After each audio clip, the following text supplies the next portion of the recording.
शहदादकोट में सियासी समाजी इत्याद जे सॾ ते सैपको एसडीओ जी मुबैना करप्शन ऐं शहरनि सां बदखलाक़ी वारे रवैये ख़िलाफ़ एहतजाजी मुज़ाहिरो करे प्रेस क्लब अॻियां धरणो हयो वियो। सियासी समाजी इत्याद पारां शहर जे मुख़्तलिफ़ सियासी समाजी तंज़ीमुनि जे अॻवाननि हाजी खान भुट्टो, अनिल गुरनाणी, हयात तुन्यो, पीरबख्श भट्टी, नसीर सीलरो, कासिम सुमरो, मोहम्मद सिद्दीक़ कबड़ो, अलादाद खुश्क, खालिद सीलरो, शबीर मक्सी ऐं ॿियनि जी अॻवानी में प्रेस क्लब अॻियां एहतजाजी मुज़ाहिरो करण बाद धरणो आयो।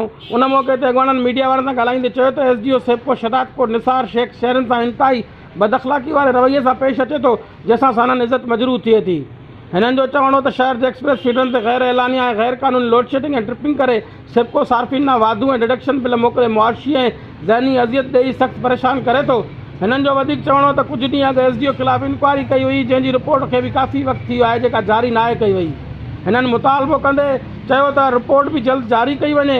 हिननि एफआई ऐं ॿियनि कानून लागू कंदड़ इदारनि खां एसडीओ सैपको जी करप्शन जो नोटिस वठी उन जे ख़िलाफ़ कार्रवाई करे शहदादकोट जे अवाम में पखिड़ियल बेचैनी ख़तमु करण जो पिणु मुतालबो कयो आहे।